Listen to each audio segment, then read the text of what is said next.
مسند احمد بن حنبل کی حدیث نمبر ہے 8162۔ رسول اللہ صلی اللہ علیہ وآلہ وبارک وسلم نے ارشاد فرمایا، لیسلم الصغیر علی الکبیر والمار علی القاعد والقلیل علی الکثیر او کما قال۔ فرمایا کہ چھوٹا بڑے کو سلام کرنے میں پہل کرے اور گزرنے والا بیٹھے ہوئے کو سلام کرے اور تھوڑے زیادہ لوگوں کو سلام کرے۔ یہ مختصر سا جملہ، مختصر سا فرمان۔ اب آپ اس میں حکمت دیکھیے، محدثین نے اس میں سے جو موتی جو ہے وہ تلاش کیے کہ حدیث میں جو حفظ مراتب کا جو تعلیم دی گئی ہے کہ ہم نے کیسے ایک دوسرے کا خیال رکھنا ہے، اس میں پہلا جملہ ہے لیسلم الصغیر علی الکبیر، کہ چھوٹا بڑے کو سلام کرنے میں پہل کرے۔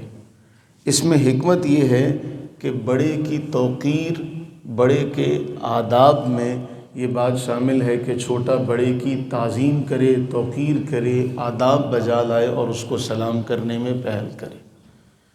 یہ تعلیم و تربیت ہوگی۔ جو چھوٹا ہوگا وہ ادب سیکھے گا کہ میں نے بڑے کو سلام کرنا ہے۔ تو اس اعتبار سے مرتبے کا اور مقام کا سبق دیا گیا کہ چھوٹے کو یہ احساس ہو کہ یہ بڑا ہے، تو جب میں سلام کرنے میں سے پہل کروں گا تو باقی معاملات میں بھی مجھے اس کا ادب کرنا چاہیے، خیال رکھنا چاہیے۔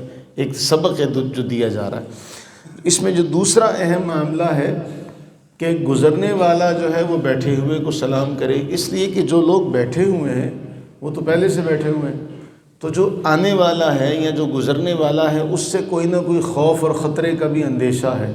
جب وہ آ کر پہلے سلام کر لے گا تو وہ جو خوف اور خطرے کا اندیشہ تھا وہ ٹل جائے گا، کہ پہلے وہ کیا کر لے گا؟ سلام کرے گا۔ اچھا، اسی طرح ایک جملہ یہ ہے کہ جو سوار ہے وہ پیدل کو سلام کرے۔ اب اس میں محدثین نے حکمت یہ بیان کی، جو سوار ہے وہ دنیاوی اعتبار سے مرتبے اور مقام میں زیادہ ہے، اسے اللہ نے سواری جیسی نعمت بھی عطا کی ہے، اس لیے وہ عاجزی کا اظہار کرتے ہوئے پیدل چلنے والے کو سلام کرنے میں پہل کرے۔ حفظ مراتب کی جو تعلیم اور تشریح اسلام نے بیان کی کہ اگر یہ حکم دیا جاتا کہ پیدل جو ہے وہ سوار کو سلام کرے تو شاید سوار کے دل میں تکبر پیدا ہو جاتا کہ چونکہ میں بڑا ہوں، سواری پر ہوں، اس لیے مجھے یہ سلام کر رہا ہے۔ نہیں، اللہ کے نبی علیہ السلام نے سوار کو حکم دیا کہ تم پیدل چلنے والے کو سلام کرو، کہ تاکہ تم عاجزی کا اظہار کرو کہ میں سواری پر ہوں، مجھے نعمت ملی ہے لیکن اس کے باوجود بھی میں سلام کرنے میں پہل کرتا ہوں۔ پھر اس کے بعد جو آخری جملہ ہے والقلیل علی الکثیر، اس میں بھی مرتبے اور مقام کا سبق ملتا ہے۔ جو تھوڑے ہوں گے وہ رتبے اور اعتبار کے، جمعیت کے اعتبار سے تھوڑے ہیں، تو ان کو زیادہ کا اکرام کرنے کا حکم دیا گیا۔ اب ایک جملہ اس میں بہت اہم ہے جو متفق علیہ روایت میں ہے کہ نبی سرور عالم صلی اللہ علیہ حبیبہ دائما ابدا وبارک وسلم نے ارشاد فرمایا، جب دونوں برابر ہوں تو جو مرضی سلام کرے، لیکن فرمایا جو بہتر ہوگا، افضل ہوگا، اللہ کے ہاں پیارا ہوگا، وہ سلام کرنے میں پہل کرے گا۔ جو اعلیٰ ہوگا اللہ کے ہاں، جس کا درجہ زیادہ ہوگا، وہ سلام کرنے میں کیا ہوگا؟ پہل کرے گا۔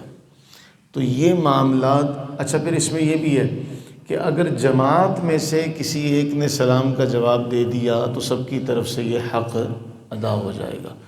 قرآن نے یہ فرمایا وَإِذَا حُيِّيتُم بِتَحِيَّةٍ فَحَيُّوا بِأَحْسَنَ مِنْهَا أَوْ رُدُّوهَا، کہ جب تمہیں کوئی سلام کرے، دعا دے، تو تم کم از کم وہ دعا جو اس نے دی ہے اسی کو لوٹا دو، وگرنہ بہتر طریقہ یہ ہے کہ تم اس سے بہتر جواب اسے دو۔ اگر بہتر نہیں دے سکتے تو کم از کم جتنا اس نے کہا ہے اتنا اس کو ضرور جواب دو۔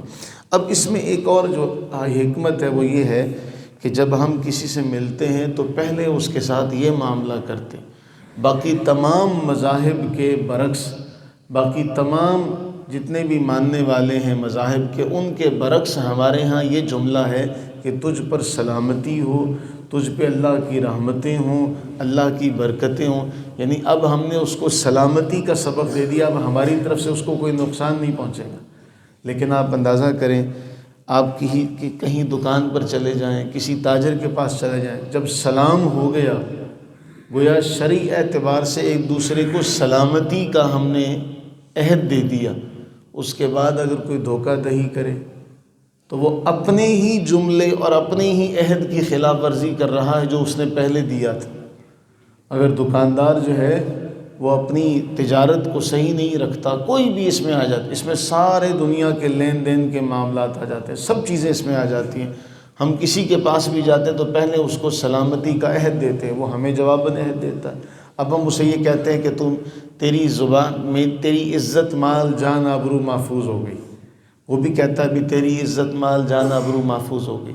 اس کے بعد اگر ہم ایک دوسرے کے لیے اس طرح کا کوئی معاملہ کریں تو پھر ہم نے خود اپنے عہد کو پورا نہیں کیا. اللہ سے دعا کریں کہ اللہ تعالی ہمیں اسلام کی ان حکمتوں کو جاننے کی توفیق عطا فرمائے. اسی لیے کہا نا، گر حفظ مراتب نہ کنی زندیقی، اگر مراتب کا خیال نہیں رکھے گا تو زندیق ہوگا. تو اسلام نے ہر پہلو کا خیال رکھا کہ چھوٹے کو تربیت دی جا رہی ہے. اب دیکھیں، جب بچپن سے وہ یہ سوچے گا کہ میں نے اس کا ادب کرنا ہے، میں نے اس کا اکرام کرنا ہے، میں نے اس کو سلامتی کی دعا پہلے دینی ہے، تو پھر باقی معاملات میں بھی وہ آداب کا خیال رکھے.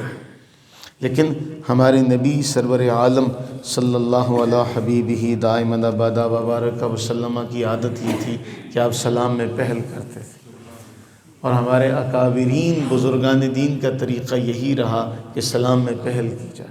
اللہ تعالی ہمیں نیکی کے تمام کاموں میں سبقت لے جانے کی توفیق عطا فرمائے. اللہ